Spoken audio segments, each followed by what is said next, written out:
Okay, Tom.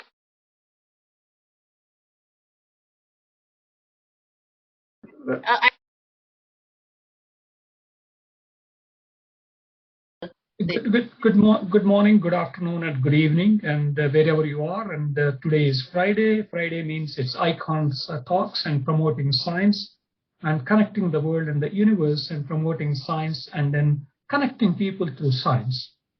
And really, today we have got a stellar cast of speaker and then panelists, and then. My name is Jagadish, and I'm a distinguished professor of physics at the Australian National University, and I'm also editor-in-chief of the Applied Physics Reviews. It's really my pleasure to really moderate today's iconic session. So we really have got an outstanding speaker today, Professor Jill Millstone from University of Pittsburgh, and she's an absolute star in the field of semiconductors and mixed metal alloys, and so she's a professor of chemistry and also professor at chemical engineering department and also mechanical engineering. And so she has really done a pioneering work in the fields of research and using molecules to really create novel materials.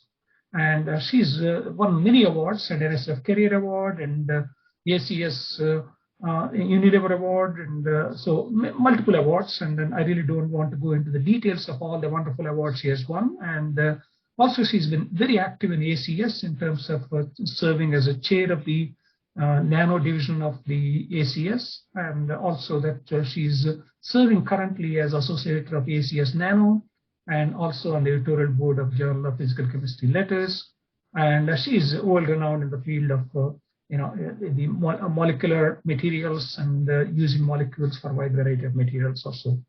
You can also see that we got a large number of panelists, and we'll come back to the panelists after Professor Millstone's talk. And let me now, really, the speaker is really, please join me warmly welcoming Professor Jill Millstone to really deliver her talk on how the molecules could be really used to really be able to make wonderful materials and then creating materials with wonderful properties. Please join me warmly welcoming Professor Jill Millstone. And Jill, please welcome. And then we're delighted to have you here. And we're very much looking forward to listening to your talk. Thank you very much. Thank you so much. Thank you so much. I really appreciate the opportunity to be here. It's a real honor to be able to speak to this audience. And I look forward to telling you about the work that we do in my group. Our work is focused on how we can combine traditional molecular principles of synthesis with long-standing tools in the synthesis of materials to try to make, an all new series of nanomaterials in particular, but really a broad range of material classes that can speak to the many different types of technological challenges that we face as we progress in society.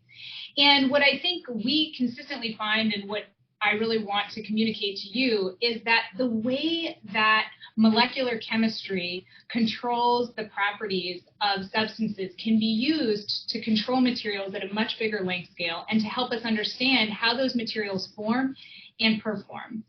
And so today I'm going to tell you about one particular class of materials that we've been working with in my group. These are doped semiconductor structures that perform a number of different functions very similar to traditional noble metal nanomaterials. And I think they're really at the frontier of what we know about material and chemical principles, in that we're taking materials that traditionally act like semiconductors and we're installing metal-like properties in them to now try to use them in applications where we wouldn't necessarily want to use precious or coinage metals. So in general, when I talk about the materials that we study, I like to talk about why we're interested in nanomaterials in general. We're about 20 years now into this prefix nano being a buzzword. And I think it's reasonable that the hype surrounding this prefix starts to, go down. So, and when we first started talking about nanomaterials, everybody wanted to call their material nano.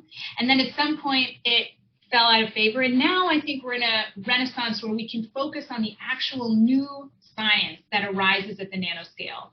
And so when I think about nanoscale materials, I think about the processes that occur at the nanometer length scale and the properties that arise at the nanometer length scale. So what I'm showing you here in the movie on the left is an actin and myosin. And myosin is this little inchworm here, and it's taking 30 nanometer step sizes down an actin filament. And so for some of you with interest in physiology, you might know that this is the fundamental component of muscle contraction. So when these myosin inchworms walk, that's actually the muscle contracting motion. And what I find interesting here is that by coupling this very small nanomechanical motion over billions and billions of times, we get all of the muscle motion in our body and, of course, in nature. And if we look at other processes that we're interested in, like storing light as chemical energy and photosynthesis, if you look at the biological machinery of photosynthesis, when you look at the proteins that participate in that process and you look at the way in which we shuttle charges, these are all happening between 1 and 100 nanometers. Okay.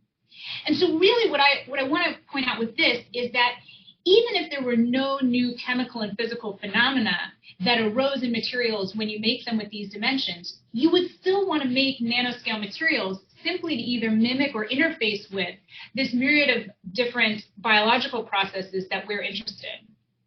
Now, of course, we know now that there are an incredible number of new physical and chemical phenomena that arise in materials with dimensions between 1 and 100 nanometers that do not exist in their analogs at either the molecular or the bulk scale.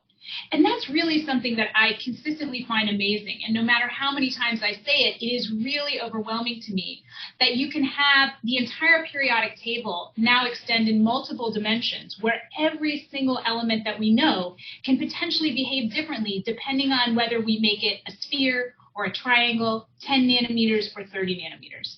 That's an enormous amount of untapped potential that we have to solve problems that we want to, whether it's in energy, water, food, or health. Now, of course, people have already started to translate the unique properties of nanoscale materials into applications. And so you can buy these quantum dot displays at various places now wholesale. People are making progress in using them in medical applications. And so in general, we're starting to close the loop on some of the first discoveries in these unique properties.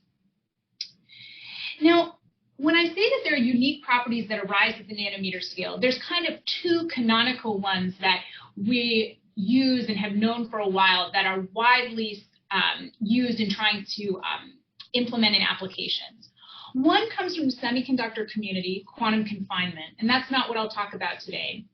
And one is a phenomenon called a localized surface plasmon resonance. And a localized surface plasmon resonance occurs in materials that have free charge carriers, either holes or electrons. And what happens is that these particles are smaller than the wavelength of incident light. And so when irradiated with incident light, the light acts as a kind of static electric field and can displace these free carriers with respect to the nuclear lattice. And as the particle is irradiated, you start to see an oscillation. That oscillation of free carriers then has several different uses. Okay.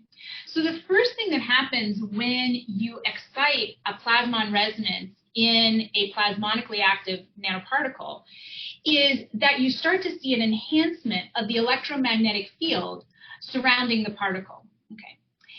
That enhanced electromagnetic field in and of itself has a lot of uses. And we've known since the 70s in the work of Rick Van Dyne, that enhanced electromagnetic field can enhance certain modes of molecular spectroscopy, and in particular, the Raman modes of molecules that are in that near field. So they have to be very close to the particle surface to take advantage of this field enhancement, but that nearness allows you to enhance the Raman signal, and therefore there's a strong use in analysis in spectroscopy where we can greatly enhance the limit of detection for Raman spectroscopy by appending molecules to a plasmonically active surface. Now, just like with any excitation, it decays. Okay, so for any excitation, we have a decay. And the LSPR, or the localized surface plasmon resonance, can decay in several ways. On short time scales, it can produce hot carriers, either electrons or holes. Okay, and those hot carriers, okay, those excited electrons, can be transferred to molecular substrates that, again, are very close to the particle surface. Okay. That transfer of carrier, either a hole or electron, can then act basically as a redox reagent to perform molecular chemistry at the surface, driven by light, driven by this localized surface plasmon resonance. Now, as time progresses, the excitation continues to relax by thermal dissipation. And that thermal dissipation is also useful. That localized heating that the dissipation creates can be used in things like catalysis as well, and it can also be used in biomedical applications like ablation. Okay, and the intensity of that thermal dissipation, or the energy of these hot carrier populations, is related to the properties of the localized surface plasmon resonance, as well as the irradiating light. Okay, so when we look at being able to use all of the different features of this unique nanoscale property, we know that it is tuned by the properties of the particle itself. Okay, and for noble metals, where we've traditionally observed this type of phenomenon, the way that we adjust those properties is primarily through the size and the shape of the particle. And here I'm showing you just an example of how you can tune the spectral breadth of these localized surface plasmon resonances by changing the shape of a particle. So these are all gold nanoparticles, pseudospherical, rod-like, and triangular plates. And we can shift that localized surface plasmon resonance across the visible region and into the near infrared by changing the shape, and in this case, just the size of the nanorod. Okay, so there's a lot of tunability in the energy of this localized surface plasmon resonance, accessible by changing the size and shape. But of course, when we look at these materials, for a long time we've known that it's unlikely that we're going to see broad-scale adoption of a gold-based technology. And so we'd love to see something where we can get the properties of a localized surface plasmon resonance, but in potentially more earth-abundant materials. Okay. And so there was this really exciting paper that came out of the Elivasatos group in 2011, showing that in doped semiconductor materials, those dopants could also resonate with incident light and produce localized surface plasmon resonances. And what was interesting here is that for degeneratively doped semiconductor materials, you could control their LSPR properties not only by particle size and shape, but in this case by a quantity called carrier density, so the number of carriers, and that's what you're seeing plotted here on the X, the carrier density. So this gave us a new handle alongside size and shape as a way to tune LSPR properties. And so in some ways, semiconductor nanomaterials used in this capacity have an added access of tunability. And of course, the more tunability we have, the more creativity we have.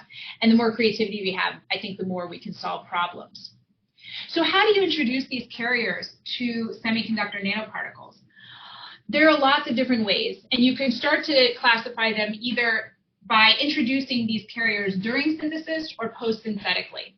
There's a lot of different ways that you can introduce them synthetically, either through vacancies in the lattice, aleovalent doping, all different ways in which we can either introduce a dopant or a vacancy to try to create carrier concentrations in the particles.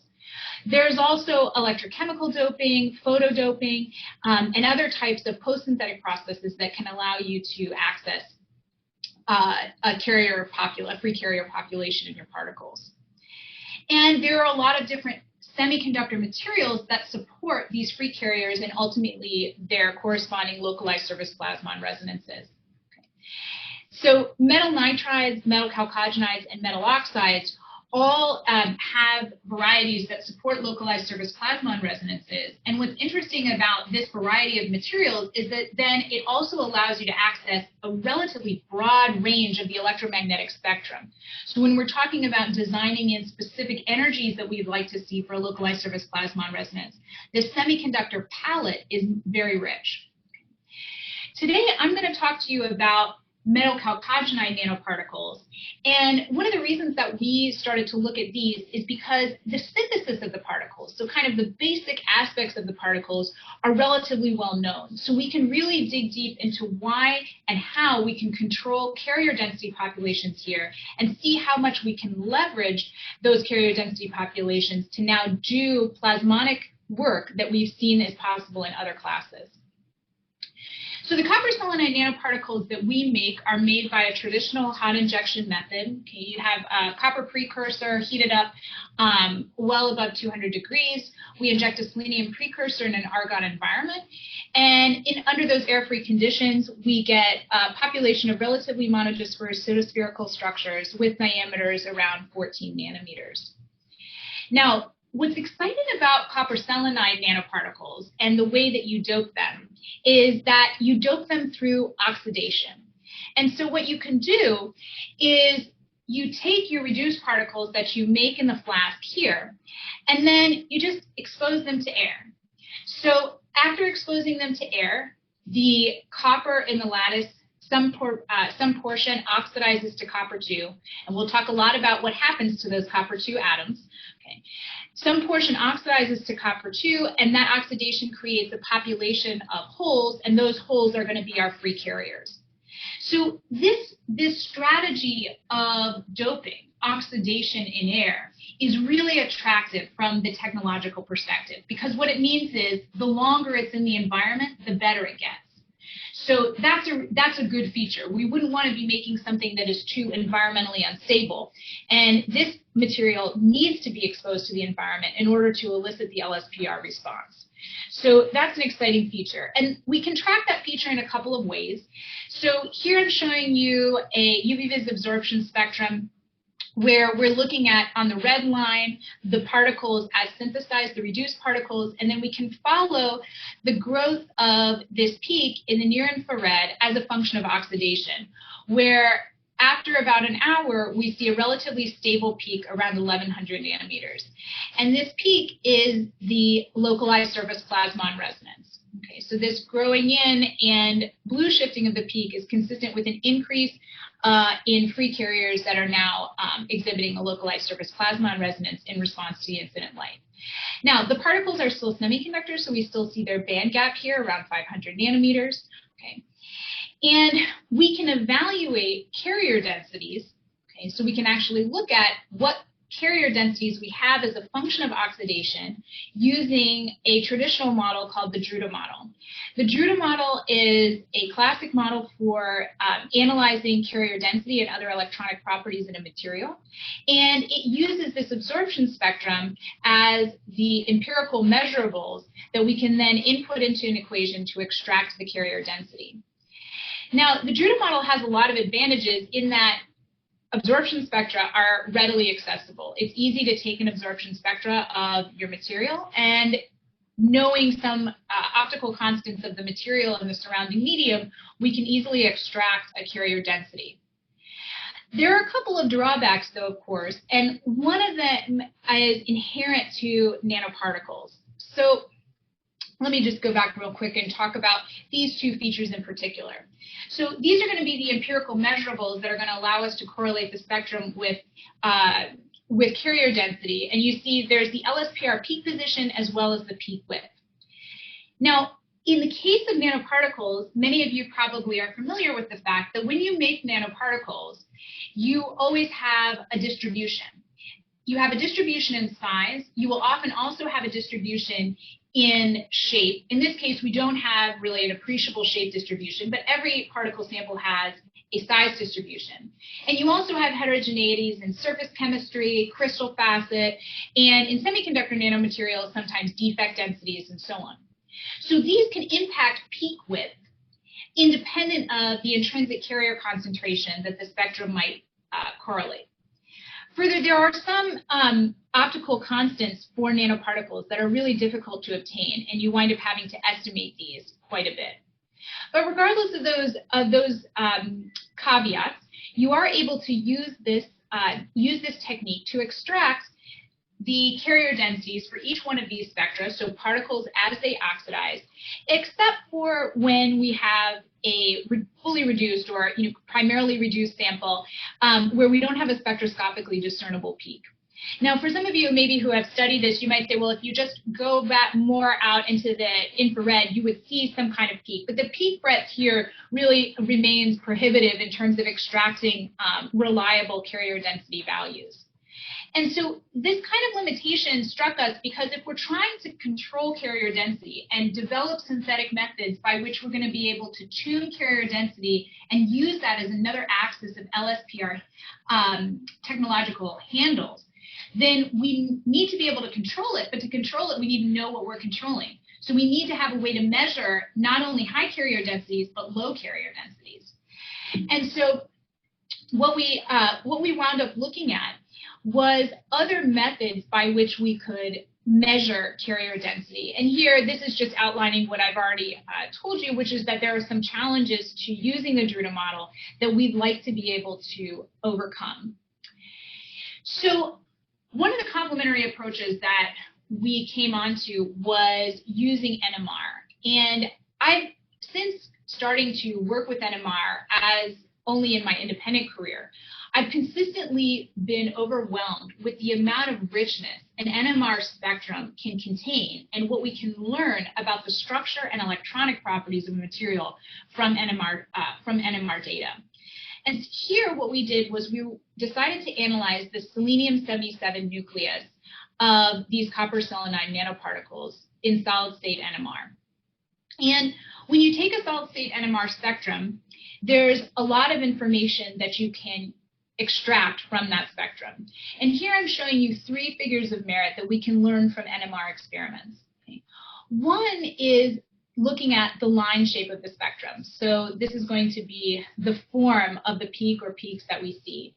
Now, of course, we are using solid-state NMR, so this is unlike solution phase NMR, where we expect to see the peaks being distinguished by unique interactions, okay, because we don't see those interactions being averaged out by free tumbling. So instead, we see a collection of those environments under one peak. But even given the peak breadth of solid-state NMR, these differences in line shape tell us about the structural environment of the selenium nucleus. We also, of course, just like in solution phase NMR, learn something from the chemical shift of these peaks, so where those peaks are centered. Selenium NMR is particularly interesting because it has almost a 3,000 ppm range. And so that spectral breadth gives us a lot of detail about the selenium environments. And then in addition to these experiments, we can do other types of experiments to look at different relaxation parameters of the selenium nuclei and extract information about the electronic structure of the material. And today I'm going to talk to you specifically about spin lattice relaxation, or the T1 value. Okay. So let's talk about line shape first. So in this line shape, you see a progression to, you see a consistent progression to higher chemical shift values, okay, and as a function of oxidation. And that shift in both line shape and peak position is consistent with what we see from the X-ray diffraction analysis of the corresponding copper selenide nanoparticles as a function of oxidation. And what we see is that you have a contraction and change in the crystal structure from a monoclinic structure in the reduced case to a cubic structure, a highly symmetric structure in the oxidized case. Okay. And that analysis also can shed light on our interpretation of the peak position, which is influenced by not only the chemical environment, okay, so the chemical environment of the nuclei, but also by a phenomenon called the night shift, which is a coupling of free carriers to the selenium nuclei. Okay, and so a combination of these phenomena influence what we observe as the chemical shift. And when we see, when we look at the progression of the chemical shift in these spectra, we see one that is consistent with an increasing contribution from the night shift, which means that we have an increasing concentration of free carriers. Okay. Now, in a separate series of experiments, we can also interrogate this population of free carriers by looking at the relaxation times of the selenium nucleus, and in particular, its T1 value, its spin lattice relaxation. And this value gives you a feeling for the magnitude of the coupling between the holes in the lattice and the selenium nuclei, and specifically how they influence the return of those selenium nuclei spins to thermal equilibrium. What happens is that as you have increased coupling, you will see a decrease in the T1 value. Okay, and so that's what we see. So as we see an increase in carriers, okay, we see a decrease in this T1 value, consistent with what we know about the impacts of oxidation on the lattice, that we're increasing the whole carrier concentration. Now, what's interesting about this T1 value is you can actually use it to get quantitative information, and that's where we're going. Okay, so the Drude model gave us one way to look at carrier density. It turns out that these NMR figures in merit are going to give us another way to look at carrier density. And the way that we're going to do that is we're going to compare the change in T1 now as a function of temperature. So if we look at the inverse of T1 plotted against temperature, what we'll see is that when you have a population of degenerate carriers like you do in a metal, what you're going to see is that there's a linear relationship. If you have a population of free carriers consistent with excitation in a semiconductor, you'll have a non-degenerate population of carriers, and this relationship will not be linear. It will actually be a square relationship.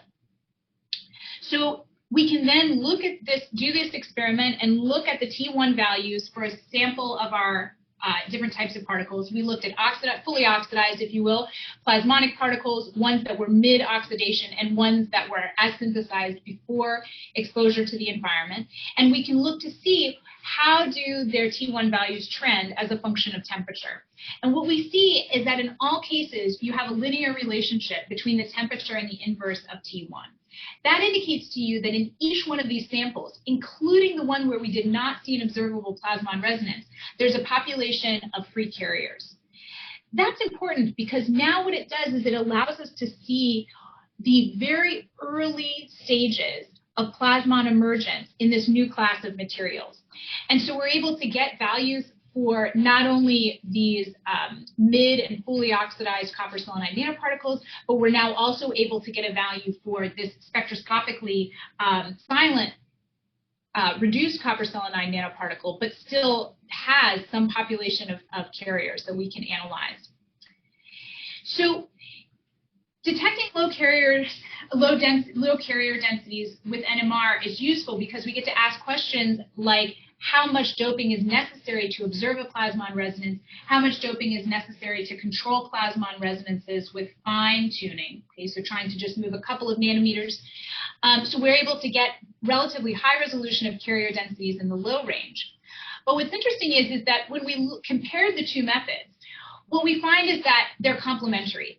So the NMR-based method for examining carrier densities is effective at low carrier concentrations. But as you get to higher carrier concentrations, the resolution goes down. We can't really tell the difference between different, high carrier concentrations. Whereas the Drude model is a little bit less sensitive at these low carrier regimes, but retains sensitivity into greater carrier concentrations. And so that's exciting because now we have these two analytical methods that we can employ with greater precision to get at the questions that we need to ask about these materials to make them translatable. Okay. So once you have a tool to analyze these materials, now we can start to ask higher level questions. Okay, so when we oxidize these materials, we're creating copper 2 sites. We're oxidizing copper 1 to copper 2.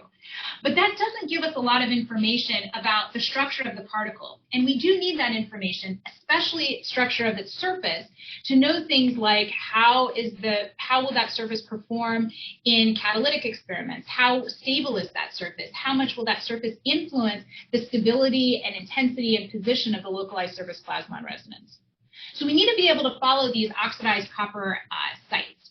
And there's a couple of different things that we can imagine will happen when we oxidize copper 1 in these particles. Okay, it could be that the copper 2 just sits in the same site. Okay, so it's oxidized in the lattice, but it just stays where it is. There's, of course, the possibility that copper 2 is ejected from the particle and that there's an efflux of copper 2 ions into the solution. There's also a possibility that there's some migration of the copper throughout the particle, but that it doesn't leave the particle, and it could be coordinated to some of the nanoparticle ligands. Here, these are olyllamine ligands. Or we could see some type of oxide forming where copper forms oxide in the presence of oxygen, which of course it is in these experiments. So we studied these particles using EPR, and EPR was a really exciting technique to use because it's particularly sensitive to copper 2. It's only going to see the copper 2 environments and only going to see them in particular places in the particle. We did this in collaboration with my colleague Sunil Saxena, who is an expert in EPR and typically uses EPR to search for copper in proteins, but we find that these techniques that are usually used in other areas have a lot of use in materials, and they usually give us some answers that we've been searching for a long time. So I find EPR spectra, as a non-EPR spectroscopist, I find EPR spectra a little bit more challenging to interpret by inspection than NMR spectra. And so I'll walk you through this a little bit. So what you're seeing in the black is our obtained spectra, and you're seeing the red simulated spectra here.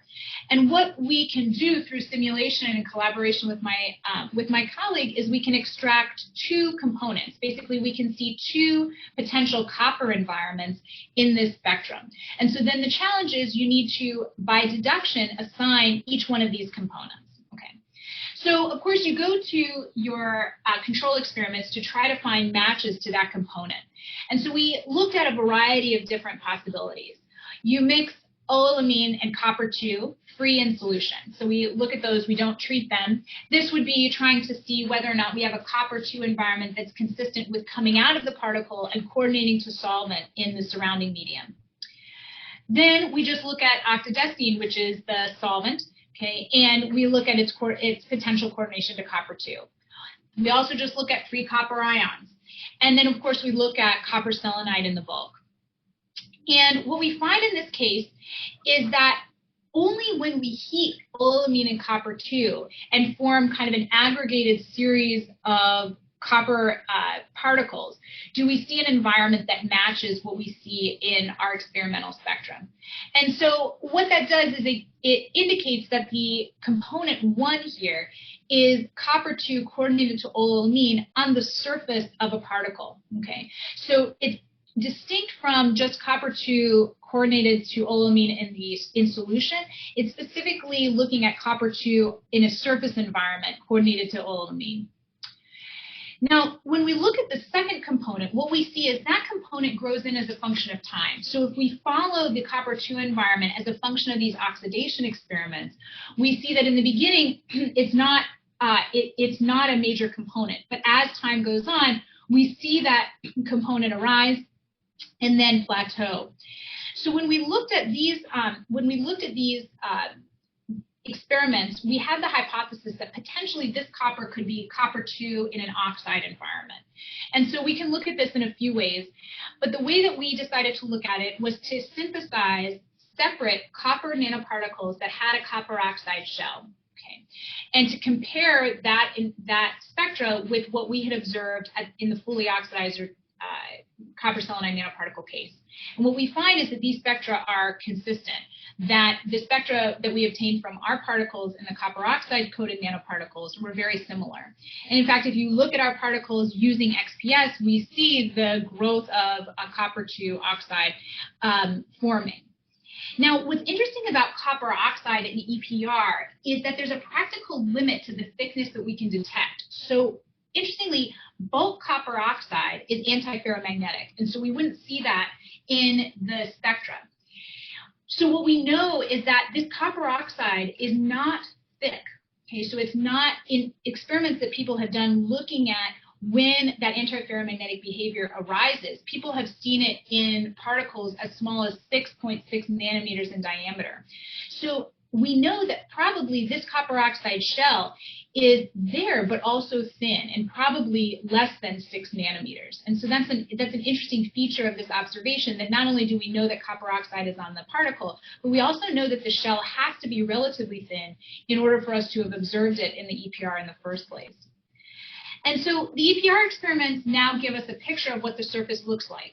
We have a copper oxide component, and we don't know whether that copper oxide is continuous across the entire surface or whether you have islands of copper oxide. That's not a structural feature we know yet. But we know that in addition to that copper oxide on the surface, we also have these copper 2 ions coordinated to olelamine. And so what this indicates is both the structure of the copper in the particle, but it also tells us something about where those oxidized copper components are going. And so in the oxidation process that we use, air oxidation or self-doping, we see that copper does not have a significant efflux from the particle, but instead forms new coordination environments from the bulk, concentrating at the surface. Now, that is a good next step, because now we know something about how to identify and control carrier populations, okay, and we can measure them quantitatively. Now we also know something about the structural origin of those copper, free carriers and where they are in the particle. And so now we have a picture of the surface. Okay, we have a way to quantify what populations we expect at the surface. And so now we can start to investigate these plasmonic features and correlate them more robustly with the materials that we've made. And so the first experiment that we set out to do was looking at one of these basic features of the localized surface plasmon resonance. The first phenomenon that I talked to you about, which was this electromagnetic field enhancement that occurs at the surface of a plasmonically active particle, and how that electromagnetic field enhancement can then enhance certain spectroscopic modes of pendant molecules, like their Raman modes. So in our case, what we did was we used this surface-enhanced Raman scattering, okay, to analyze the magnitude of the electromagnetic field enhancement. Okay. And so the experiment looks like this. What we do is we take our copper selenide nanoparticles and we introduce benzene thiol to the surface. Benzene thiol is a well-known Raman probe. And we can look at the Raman spectra of the benzene thiol as a function of concentration of benzene thiol in solution, and compare that to the normal Raman spectrum that we would get from benzene thiol free in solution. Okay, and so that's this reference compound here, and we measured that at 200 millimolar. So each one of the concentrations that you're looking at bound to the particle is much smaller. Okay. So here what we look at is the presence of specific modes, Raman modes from the benzene thiol as a function of the concentration in solution. And so you're watching them grow in here at two different positions in the Raman spectrum. And so using this information, we can extract an enhancement factor that is around 10 to the 4th, okay? And we know that this Raman enhancement factor is likely an underestimation because we're counting all the molecules that we put in solution. But we know that only the molecules that are bound to and closest to the surface of the particle participate in the Raman phenomena, in this Raman enhancement phenomena. So we know that the enhancement factor, order of magnitude 10 to the 4th, is absolutely a lower bound in the potential electromagnetic field enhancement.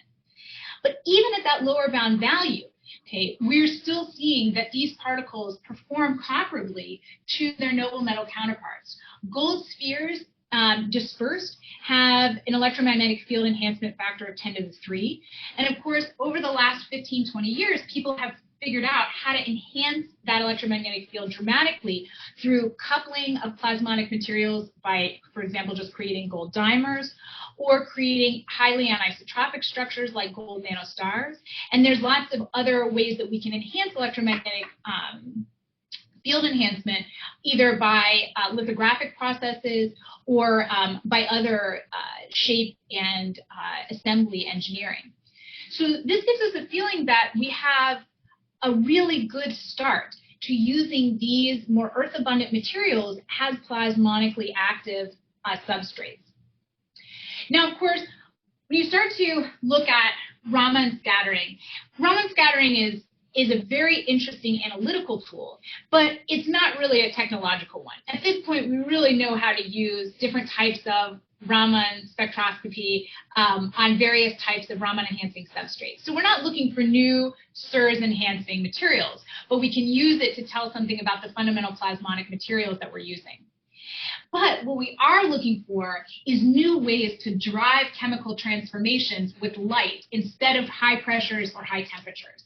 So if we can use these LSPRs to do that, that would be exciting, because now not only would we have this material that could use light to drive reactions, but it would be on something that was relatively earth abundant and therefore potentially scalable. We've already seen many different types of semiconductor nanomaterials scaled for displays. It's straightforward to think that we could do the same for catalysis. So the experiment we did here was, again, something that is a relatively straightforward experiment so that we can track this using Raman spectroscopy, where we start with pendant nitrobenzene thiol compounds attached to the copper selenide, and we look at their transformation to this dimer where you have an azobenzene compound, Now, we're going to drive this reaction using only near-infrared light. So we're only going to use irradiation at 1035. Now, that irradiation, of course, is directly overlapping with the localized surface plasmon resonance of these particles, but it is way too low energy to excite the band gap of these materials. So we're way lower in energy than any of those types of excitations, and so it allows us to really focus on what is happening with the LSPR and its ability to transform molecules pendant to a plasmonically active surface like these copper selenide particles. And so what we're going to do is we're going to track the growth of Raman peaks from the product, which is this azobenzene compound, and specifically we're going to look at the nitrogen-nitrogen stretches in this region. And what we see is that after 5 minutes of irradiation at this near-infrared wavelength, we see the successful dimerization of the nitrobenzene thiol to azobenzene in a detectable way. And we can calculate a rough reaction yield of 25%. We know that these calculations are limited by our ability to quantify the surface-bound molecules both before and after the reaction. But this kind of back-of-the-envelope calculation gives us a feeling that this reaction is happening relatively efficiently compared to other plasmonically driven materials. Okay. Now, what I'm going to finish up with two different stories. One is going to seem a little bit pedestrian, a little bit of a snooze fest, but I think it's important to show just how far these materials are coming, okay? So we talked in the beginning about how noble metal nanoparticles their LSPRs are mostly controlled by size and shape. Their carrier density is pretty much set. We wanted to see, okay, well, can we use size and shape as in copper selenide nanoparticles to also tune their properties? Okay, so we first had to figure out a way to control their size in particular regions of the size regime between 1 and 100 nanometers. There's a lot of syntheses to make relatively small copper selenide nanoparticles, but in this 30 to 50 to 60 nanometer diameter range, there's not as much tunability. And so we had to develop that synthesis, and we did, just changing the concentration of capping ligand in our original, in a new type of water-based synthesis that we developed. We were able to control the diameter between around 50 nanometers and around 25 nanometers. And these solid diamonds are the populations that we wound up working with in further studies, because we could statistically separate these populations. Although we have some populations in between, there's a little bit of statistical ambiguity between the size distributions in these particles and their neighbors. So we're going to use these solid dots. Okay. So when we do that, what's interesting is that despite a relatively large spread in size, around 25 to 50 nanometers, we really don't see a change in the peak position of the LSPR for these sizes. And this was something that we had known from the literature, that people weren't seeing big changes in LSPR energy as a function of size and shape for these particles at this size range. And we wanted to understand why that might be. So we used, in this case, we used the Drude model, expecting that we would have a relatively high carrier population, and we did. And we used that to extract that information and correlate it with the diameters. Okay, and we wanted to keep our experiments within this size range because there are other factors that can influence LSPR peak position and also LSPR peak shape. When we're dealing with semiconductors, we always have to be careful about getting into a quantum confinement regime, where quantum confinement can then dramatically change what we might expect from LSPR features. And so in order to make apples-to-apples comparisons between copper selenide and noble and coinage metal counterparts, we have to try to avoid getting into this quantum confinement regime. There's also the situation where we want to make sure that we have a consistent doping efficiency, so we have consistent carrier densities, as well as consistent surface chemistries. If we see major changes in surface chemistry, we can see changes in the dielectric medium component of the LSPR calculation, so we want to make sure that we have a relatively consistent surface chemistry. And so working in this size range of copper selenide helped us to stay there and then make correlations between size and extinction coefficient and see how that property changed as a function of size. Okay. So we saw the peak position, so LSPR energy did not change as a function of size. But of course, as a function of size, we can also see the molar extinction coefficient change, or the intensity of the LSPR. And so in conducting experiments looking at and extracting the molar extinction coefficient as a function of size, what we saw was that there was a cubic dependence on the radius of the particle. And what was interesting about that is that that cubic dependence is exactly what you see for spherical gold nanoparticles. And it's consistent with me theory predictions from long, long ago.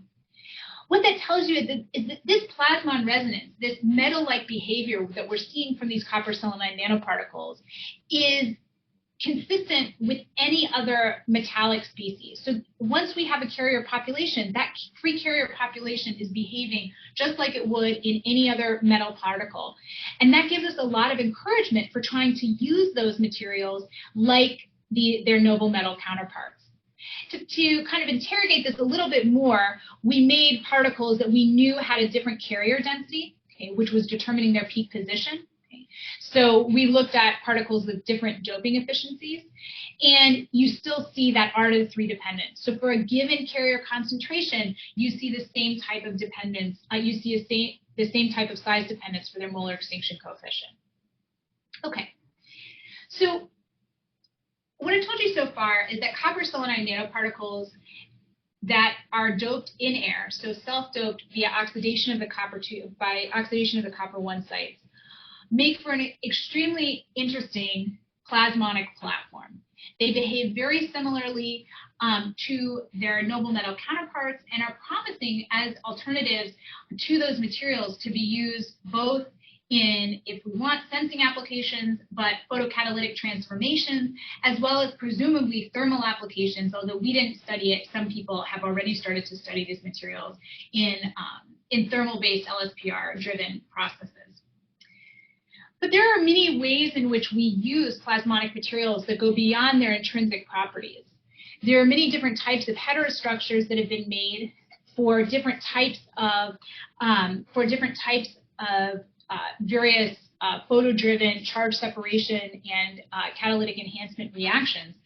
And we wanted to understand the synthesis of those materials and how it impacts both the structure of the copper selenide and also its plasmonic features. When we look at copper selenide as a starting material, these oxidized copper selenide nanoparticles with their cubic crystal lattice, okay, when we introduce a secondary metal to that system, there are two possible outcomes that are common.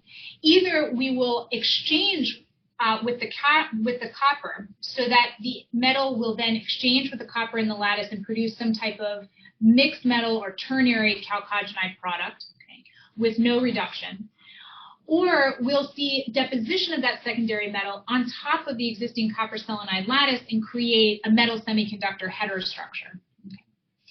Now, both types of materials, both cation exchange, multi-component, ternary chalcogenide systems, as well as these heterostructures, both are broadly used, broadly sought types of materials. So we wanted to understand synthetically, where does the mechanistic fork in the road come when one metal will produce a cation exchange product and one will produce a deposited metal product? Okay. So when we look at the factors that influence whether you'll see a cation exchange product or you see a metal deposition product, we can look at a couple of intrinsic properties of the metals and the system itself. So from the metal deposition perspective, we know that we're going to have to be able to reduce that cation. That's a fundamental aspect of depositing a metal on top of the copper selenide. And in order for you to get the deposition of the metal onto the copper selenide substrate, as opposed to a homogeneously nucleated discrete metal solid phase, you're going to need to have some type of favorable lattice interaction. So the lattice mismatch between the metal and the copper selenide has to be within a certain range. On the other hand, when we're looking at whether a cation exchange is favorable, we look at properties like the diffusivity of the incoming secondary metal ion versus copper, whether or not you see favorable lattice formation energies, how soluble the two products would be relative to one another, as well as the symmetry distortions that are necessary to form any new either bimetallic or ternary chalcogenide phase, both the symmetry of the structure, the symmetry of the new lattices, as well as volume changes from the original parent lattice. So all of these factors can interplay to direct whether or not we get a metal deposition or a cation exchange product. And how can we possibly disentangle these factors and make some type of prediction? Okay.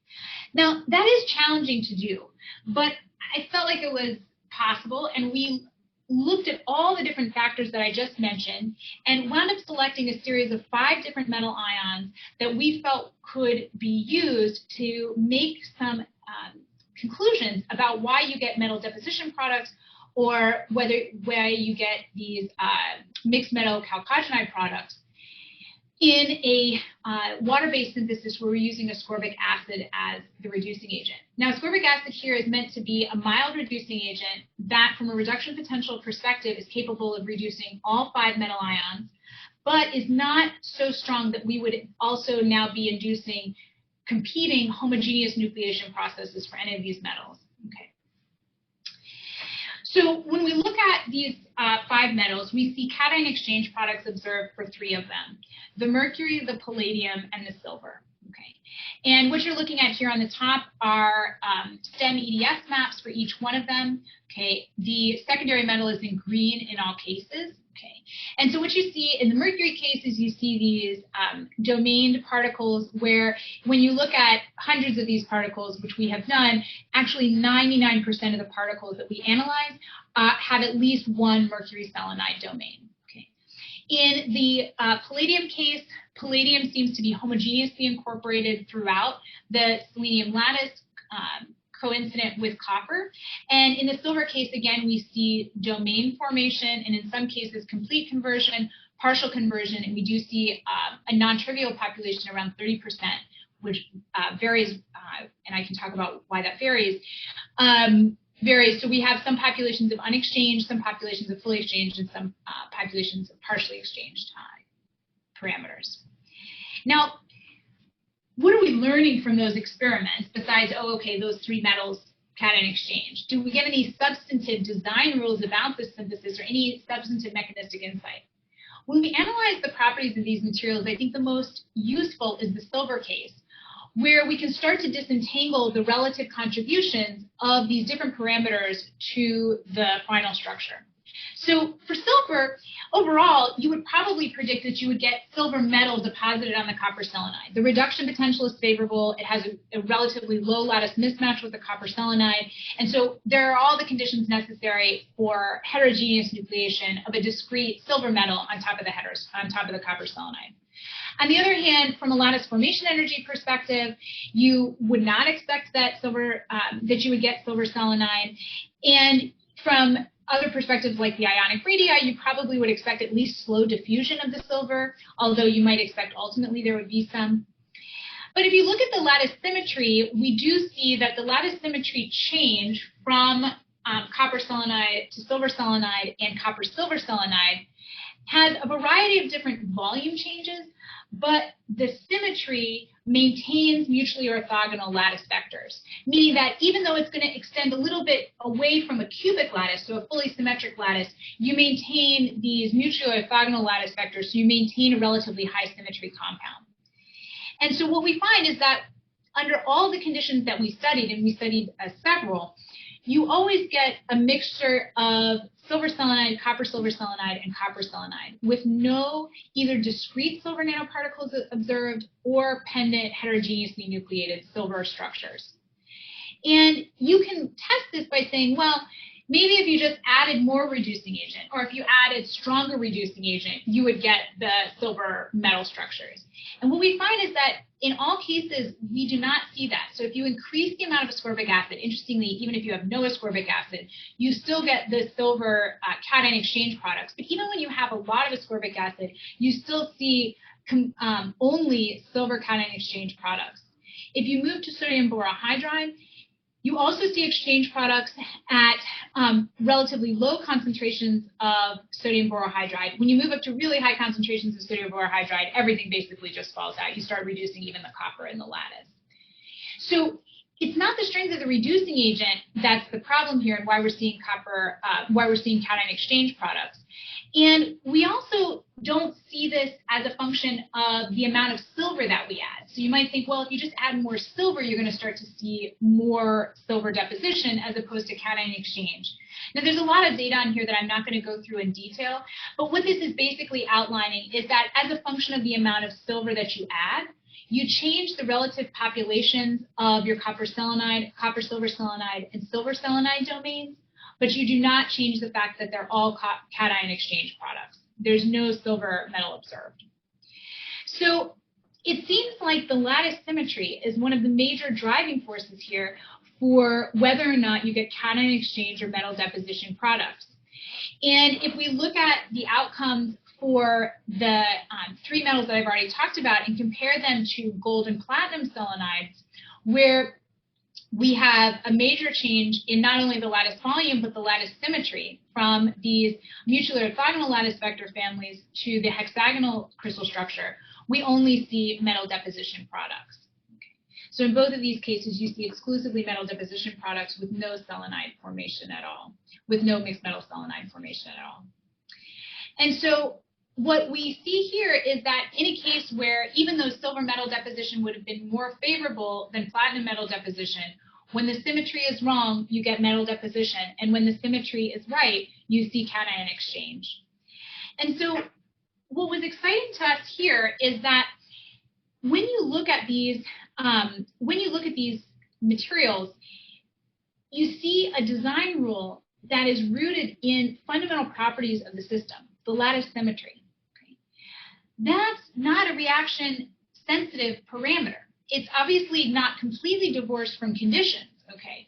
But for the conditions that we're studying and that are very commonly studied in colloidal synthesis, this has a much lower sensitivity to things like precursor ligand environment and ligand and reduction potential of cation precursors. It has a much lower sensitivity to pH. And so what we see is that these reaction-sensitive parameters are a potentially exciting route to start to explore for controlling the structure of materials. So instead of maybe focusing on the structure of precursors or the presence of facilitators, we are excited by thinking about intrinsic properties of the system that could guide us in a more robust way to discovering and making both materials that we already know are exciting as well as new materials that we're interested in. And, if we want to dream big, we want to be looking for these materials because we want to be getting to that classic way of viewing material structures, for example, like you see in Hume-Rothery rules for alloys, where intrinsic properties of the two metals predict whether or not you're going to see segregated structures or mixed alloy structures. And so that type of analysis is something that we're really excited to do in a broad way moving forward, where you can develop a series of decision trees based on the intrinsic properties of the materials you're trying to make, as opposed to synthetic conditions that can be highly variable, not only lab to lab, but even within your own lab. So anytime we can identify those variables, we found that really exciting. And that was just recently accepted in JAX, so I hope you'll look it up and give me all kinds of feedback. We really enjoy getting positive and critical feedback. So I'm looking forward to that both now and any time in the future. So I'll just summarize by saying that we've talked about using analytical chemistry tools from molecular chemistry to analyze materials properties like carrier density populations, and showing how we can do that in a really nuanced way.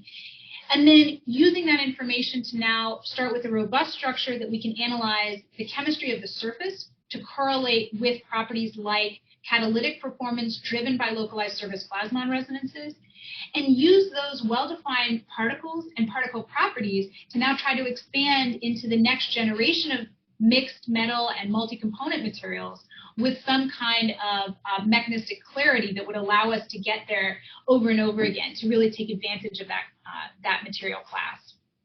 So I'll end there and acknowledge my group here. I have a really great group of students. What I just showed you was basically the entire PhD of my student Singyi Gan. She just graduated a couple of weeks ago and left yesterday. And it was started by one of our panelists, Laura Marbella, who's now gone on to do a lot of exciting work in batteries.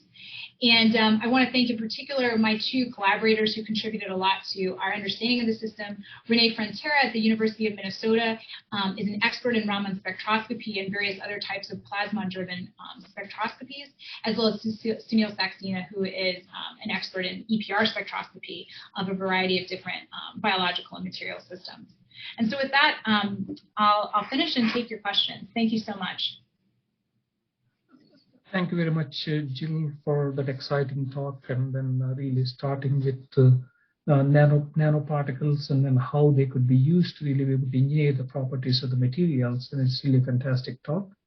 And so there are some questions, and then as I mentioned to you earlier, then we try to restrict those ones to only 3 of them. And so let me see whether I could really share my screen here, and then so that I can really be able to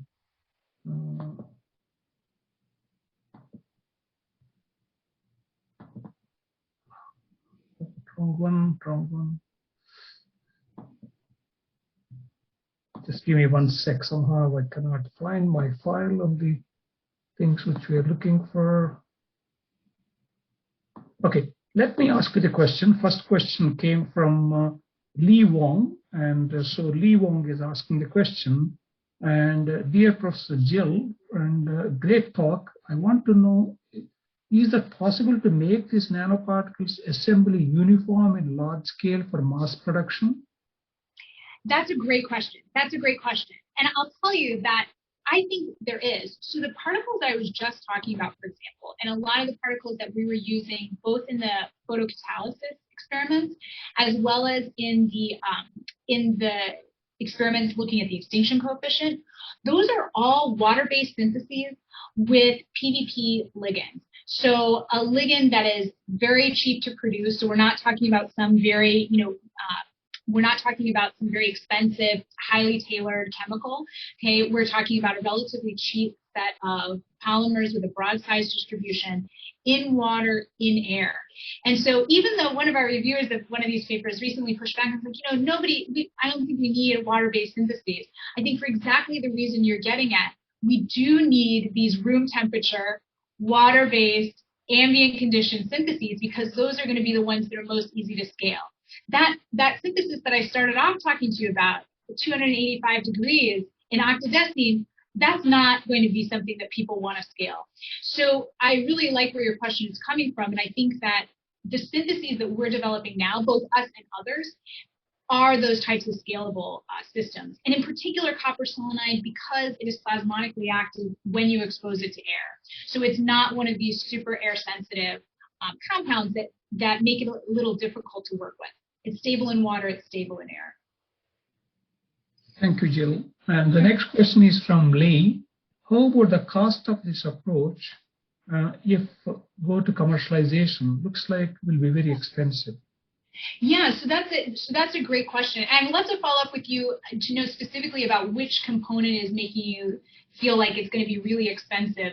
Kind of like I was just saying, there are multiple ways to access copper selenide nanoparticles. The way we do it in my group is in water, in air with PVP. So the real cost just comes from the starting materials. This process is easily scaled up and down. It doesn't require air-free conditions. It doesn't require heat. Doesn't require pressure. So we really subtract a lot of the costs that would be associated with making nanoparticles because these syntheses are done in solution. Now let me just explain that one step further, which is that we had to do the air-free syntheses to look at the progression of carrier density integration as a function of oxidation. So if you want a fully reduced particle, you've got to make that in air. You've got to make that in an air-free situation. But for the plasmonic applications, you want an oxidized particle. You want something that already has holes. And so you can, and we do, make that in air because as we make it, it's already plasmonic. So the costs, I think, are really mitigated here because we want something that is already exposed to air. It's made in water, so it's not moisture sensitive. And we're using ligands that are relatively accessible. So I think this water-based synthesis that we've moved to is hopefully is a step in the right direction for commercialization. But if you want to contact me, I'd be happy to know if there are other steps that you see that could be expensive. I'd love to talk more about it. Okay, thanks, Jill. And the third question is, are these nanocrystals are getting fully oxidized or only surface is getting oxidized? If only partial oxidation, do you see 2 SPR peaks? Great question. Great question. Great question.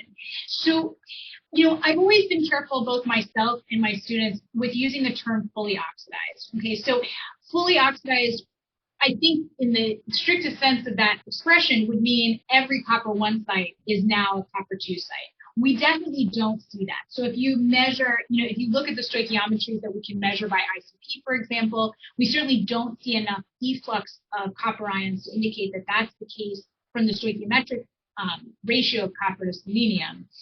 And in terms of the populations of the interior of the particle being different than the populations of the exterior particle, we've thought a lot about that. Based on EPR, we don't think that that's the case. We do think that there is a surface mediated oxidation, meaning that you do see oxidation of the surface first and then it migrates into the interior.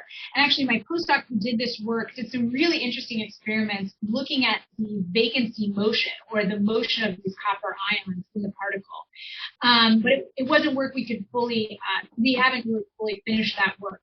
But I think the short answer to your question is that we don't think that only the surface is oxidized. We think that there's probably some non-trivial component of the particle that's oxidized. Whether those holes are evenly distributed, we don't know for sure, but the NMR would indicate that there is a relatively even distribution of holes throughout the particle. Because we would see distinct populations if they were highly localized, and we don't. So I think that we can probably say that the holes are relatively evenly distributed across the particle. But it's a great question. I can't answer it definitively, but I think our evidence suggests that they're relatively well distributed. Okay, thank you very much, Jill. And so now let's move to the panel discussion, and then along with our today's excellent speaker, Professor Jill Millstone, and then we also have got Professor Lauren Marbella from Columbia University, and who has done her PhD with Professor Millstone at University of Pittsburgh, and afterwards she has gone off to the University of Cambridge as a Marie Curie Fellow, and then returned back to Columbia University as an assistant professor. And she is a rising star, absolutely rising star, and then is well recognized in the fields of nanomaterials, and particularly developing batteries and a wide variety of energy materials. We also got another panelist, another rising star, Professor Tao Li, and looks like today is a Pittsburgh day. And then Tao Li did his bachelor's degree in Photon and then did his PhD from University of Pittsburgh. And then he worked as a postdoc at University of California, Berkeley with Professor Ting Xu. And then he returned back to Shanghai Tech University as an assistant professor. And so really, again, another star, and he won many awards as well, rising star. And then welcome, Tao Li. And then also we've got Miss Rongwei Gao, and then we lovingly call her as Candice. And so then she's is a graduate student at Southwest University, and then again she won many merit awards and also entrepreneurship awards. And then she is our challenger today, and we would like to warmly welcome all three of them. Welcome. So now generally what we do now is a panel discussion, and the panelists are essentially it's a discussion about the general issues of the research and then how to do research and a wide variety of things. Generally we give at this time the opportunity to the challenger to ask the first question. Please, Candice, please go ahead. Okay, hello everyone, and Professor Jill. My name is Rongwei Gao, and my English name is Candy. Is a graduate student of Southwest University of China, and I am engaged in nanobio material research. It's my honor to challenge you as an ex-challenger. Thank you for your reporting. It's so wonderful, and I have benefited a lot from it. Now the secret of challenging will be opened. The first question is, we will know that many ligands can interact with metals, and to control the growth of metal particles, what do you think about machine learning and the high-speed calculations to predict and design the materials? And in the future, what advantages do computers and people have in material design? Candice, I love that question. Thank you so much for asking it, because I think about this a lot. One of the other projects that we work on in my group that I didn't talk about today is actually in collaboration with two scientists at Carnegie Mellon, Zach Ulisi and John Kitchen, who are both experts in DFT-driven machine learning initiatives in materials discovery. So let me try to take your question in a couple parts. So you started off asking me about the interactions of metals with ligands and how important that can be both in the formation and in the spinal structure, as well as the properties of the emergent material. And we think about that a lot in our group. So one of the things that I've noticed about computational materials discovery is that it's very similar to screening materials or screening compounds in the pharmaceutical industry. So the way that you screen a compound typically is that you're looking for a particular property of that material. Either, for example, if you're looking for hydrogen evolution catalysts, you're looking at, for example, hydrogen binding energy to a particular surface. Or you might be looking for a particular band gap of a material. Okay. And so your materials discovery screen creates an enormous number of combinations of either metals, if we're looking at bimetallics, and then it looks at, okay, for each one of those bimetallics, does the surface have what's the hydrogen binding energy to that surface, or what is the band gap of that material? That's effective when you're trying to screen for a property. So if you're doing materials discovery for a particular property of a material, that is a relatively high throughput, coarse grain way to look at some promising candidates. Okay. If you're using machine learning to try to discover synthetic pathways, I have not seen that done successfully for at least one of the reasons that you mentioned, which is that we really don't understand very well what controls the evolution of a nanoparticle from its molecular precursors to its final structure. And despite many, many years of study and really great studies, so it's not that we haven't learned anything and that everything that's been done is not right. It's not like that. It's just that the components are extremely complicated. And let me give you an example of what I mean. When you try to define a synthetic mechanism for a molecular structure, so let's say I'm going to try to make glucose from methane, okay? And I have all these, very simple starting reagents that I'm going to try to use for that transformation. I know the structure of the glucose molecule that I want to make exactly. I know the stereochemistry, I know the bonds for every single atom in that structure. And I know that I need to control each one of those bonds with precision in order to get the properties of the particular glucose that I'm looking for. Okay. On the other hand, if I'm looking for a nanoparticle, let's say I'm looking for a 3 nanometer diameter gold copper nanoparticle, I need to know where I want each one of the gold and each one of the copper atoms to distribute in that particle. So I need to know not only the stoichiometry, that it's 50-50, but I also need to know how those 50 gold atoms and how those 50 copper atoms are distributed throughout the particle. And then if I want that particle to be stable, I've got to fight the positive delta G of the surface, and so I have to have adsorbates on the surface of that particle. How those adsorbates attach to the atoms at the surface, how they're arranged with respect to one another, are still things that we really don't know about the vast majority of particle systems. So if I'm going to predict how to make a nanoparticle, I have to know what nanoparticle I'm predicting. And we don't really even know what are the key aspects of a nanoparticle that we need to understand in order to say that's what I want to target. I'm not sure if this classification analogy is coming through, but I think that machine learning for particular properties is making really good progress.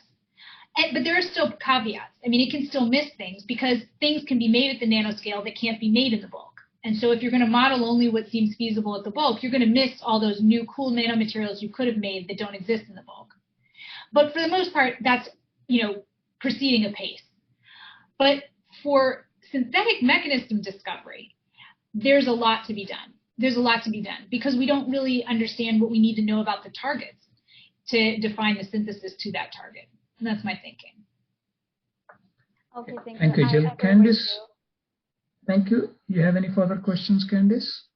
Okay, the second question is, in your group, there are so many articles on the regulation of single atom structure have been reported.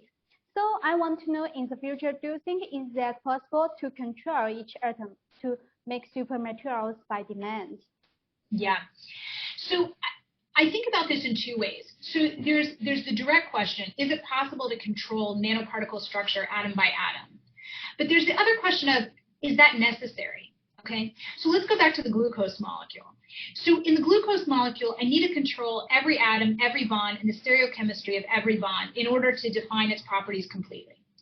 But let's go to the 100 atom gold copper particle. Okay, let's say that on the surface, I have a completely homogeneous mixture of gold and copper atoms, but I have a little defect. 2 copper atoms are next to each other instead of being completely separated by gold. How much do I influence the properties of that material by making that small change? At 100 nanometers, maybe a little bit. At 100 atoms, maybe a little bit. At 300 atoms, less. And at 1,000 atoms, where I'm at a 5 nanometer diameter particle, probably not at all. So that atomic precision and the necessity for atomic precision falls off precipitously as a function of size. I think that's the first point we have to make.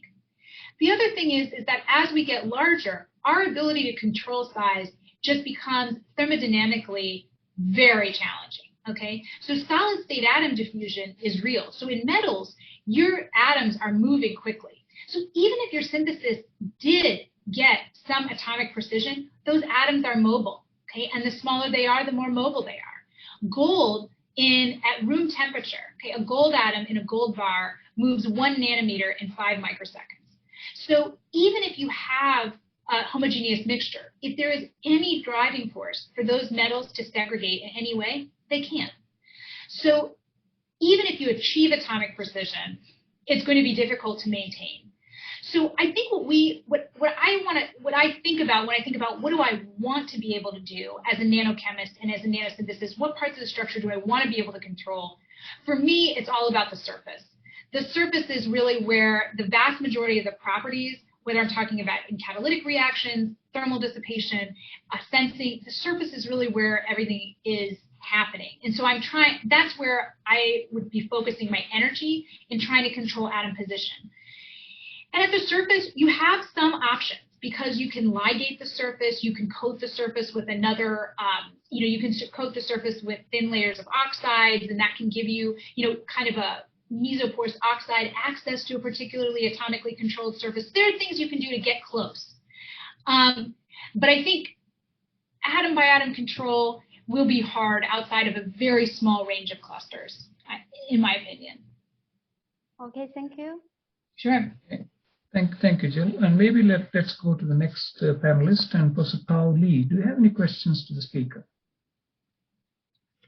Can you unmute yourself, please? Yeah, okay. First, I would like to thank Professor Jagadish for giving such a kind introduction for me, and also a great talk, Jill.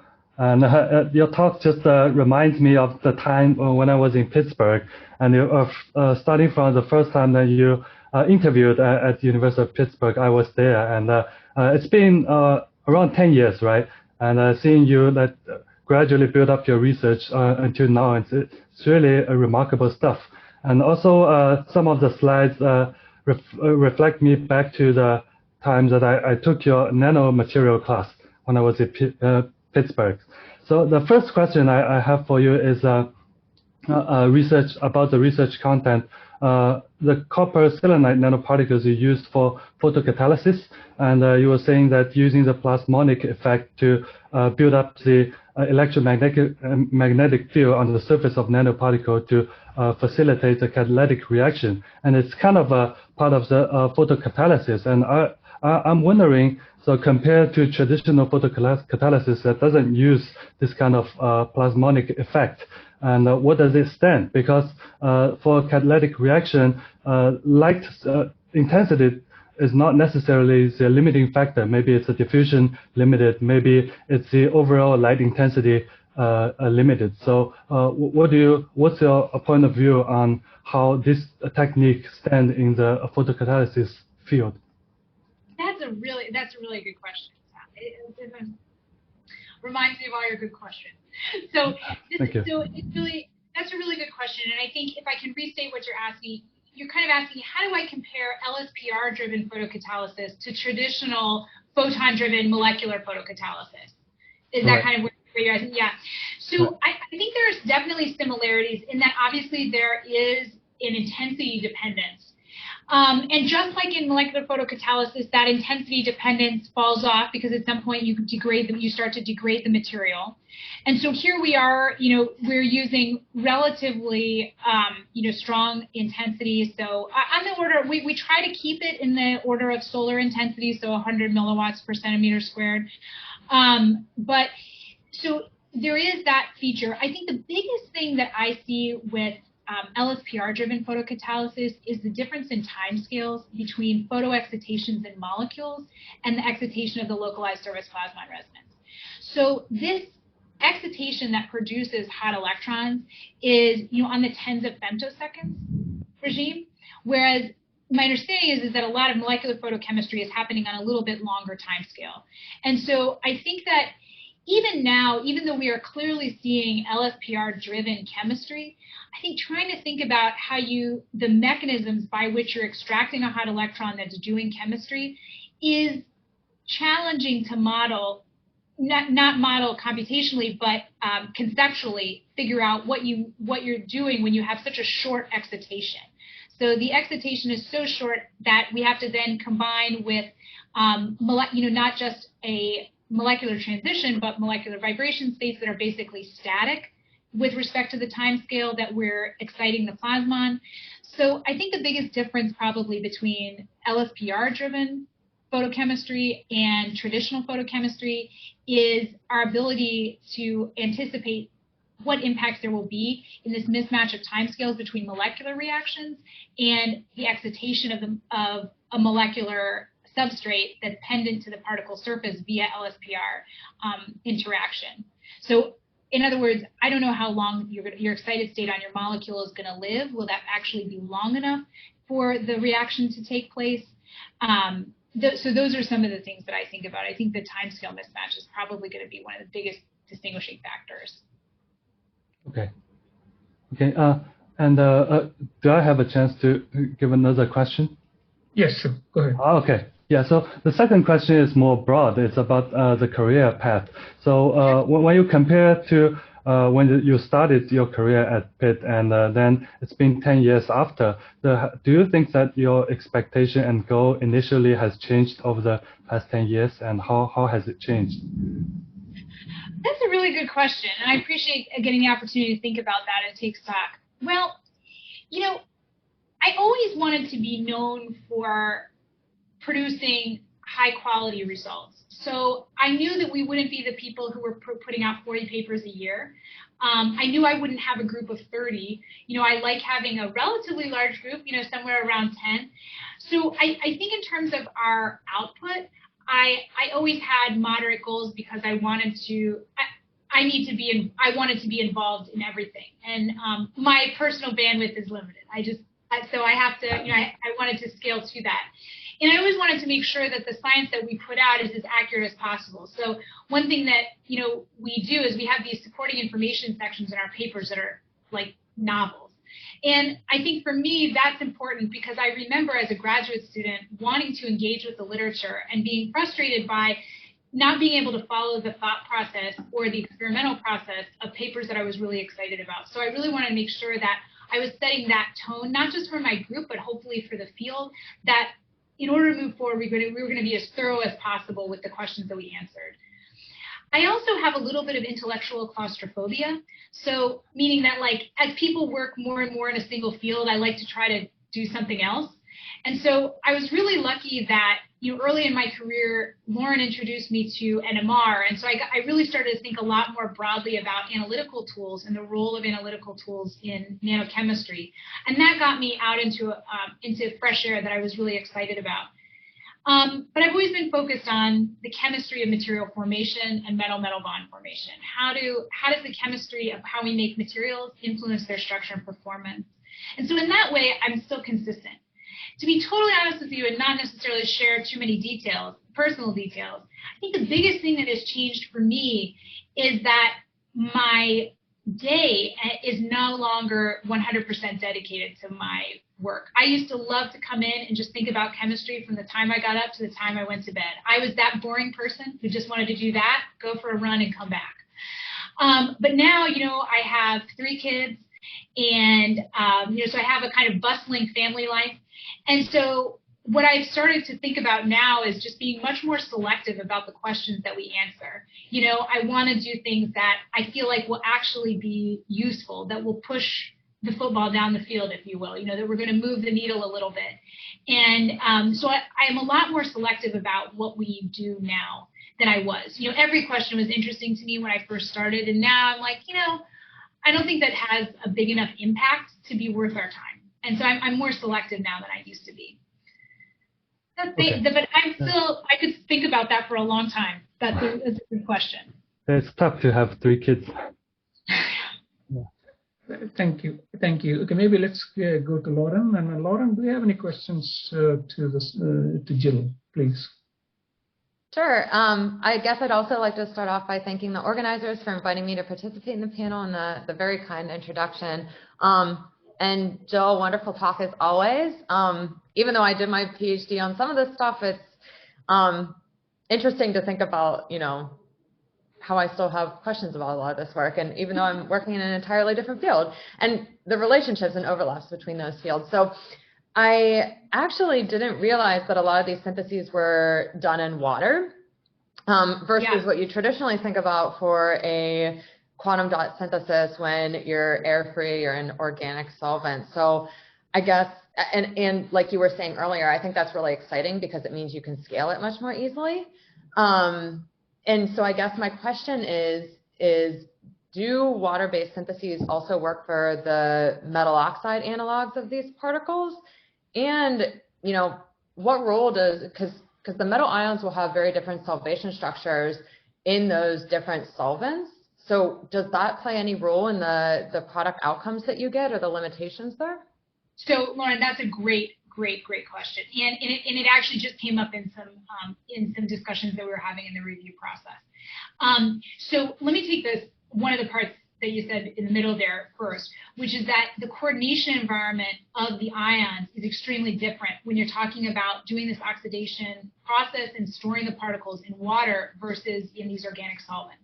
That does make a big difference. And it makes a difference in, for example, how we predict the outcomes of the secondary metal interactions. Because, you know, when you're talking about KSP, you're talking about solubility in what? When you're talking about reduction potential in what? And even ion motion has some relationship, of course, to the, you know, efflux of where it's going into. So the solvent does have a big role to play in the mechanisms of certainly secondary metal addition, but I also think, you know, probably in the oxidation process itself and the lifetime and stability of that architecture that we defined in EPR. So the solvent definitely plays a role, and I think there's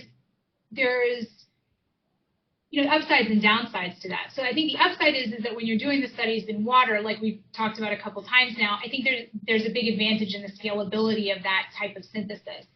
But there is something lost there, and that is that we can't compare a lot of the synthetic and analytical findings that we make in water to a lot of the historical work that's been done in high temperature generated air-free particle syntheses. So there aren't direct analogies. And even for cation exchange, where some of these studies have been done in aqueous solution and some of them have been done in organic solvents, you really can't make a big comparison because, like you say, the coordination of the ions, both coming in and coming out, makes a big difference in the outcome of the processes. So there's that, and I'm so sorry, I lost track of the other part of your question. I think my other part was just, you know, purely curiosity-based. Does a water-based synthesis work for metal oxides? Because I would think in principle that it would. Right. Yeah. So that's my understanding. It does, although I don't know off the top of my head who would be doing that. I think I agree with you 100%. It should be possible. You know, the people who work on metal oxides that I know the most are Hutchison at Oregon and Miller at Austin. So I don't remember exactly what solvents they're using in their syntheses, but I think in principle it's absolutely possible. Yeah. Cool. Thank you. Sure. Okay, thank you. I think we're running out of time. Maybe we'll give the opportunity to the ex-challenger, Candice, one more last opportunity to ask the last question. Candice, do you have any further questions? Okay, can I ask a question to two beautiful professors? And I want to know, as a female scientist, do you have any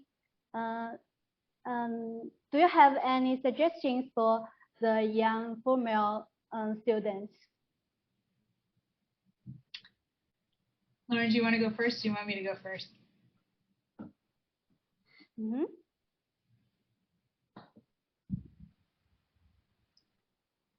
You want me to go first? Okay. So I would say if there's one piece of advice that I could give, it would be keep going. Okay. The landscape of what constitutes the headwind, you know, a little bit more, you know, the challenges that you can face as a woman are varied. At an early stage, it can be, you know, anything from being dismissed because your voice is higher and softer or whatever it is, or, you know, being at a conference and having somebody be much more interested in your outfit than your science. And so it can range, there's a range of things. But what I would tell you is that to keep going. That might happen. I mean, as I was getting dressed this morning, I remember wearing this dress at a visit, and at a university visit, and the professor I was speaking with spent the entire time talking to me about the dress. And I was like, do you want to talk about the NMR? He just kept going. Okay, well, you know, it's not, that's you know, a minor loss. It doesn't faze me one way or the other. That's what you want to faze, okay. You know, I think the big thing that I want to say is that those kinds of things are what it is now. As if you decide to have a family, or if you decide not to have a family, those are going to be things that come up as you get older. As you become a boss, you'll see that the resistance is different. People don't really like taking directions from women sometimes. So you have to be ready to take that resistance in. try to take any substance from it that you can. So meaning learn anything that you can from the interaction, but then keep moving. I think if you can keep moving, you wind up getting into a position where you can actually affect change and do the science that you want to do. And so, yeah, I think that would be one of my big mechanisms, is to keep moving. That's not to say that you don't push back. That's not to say that you don't try to make a difference. But it's to say that where you can, to keep moving. Okay, thank you. Thank you. And Lauren, do you have any comments? Sure. I think the best advice that I can give young women in science is to find really good mentors, men or women. I think I was really lucky to have two really awesome women as my personal mentors, both during my PhD with Jill, but also my postdoc with Claire Gray at Cambridge.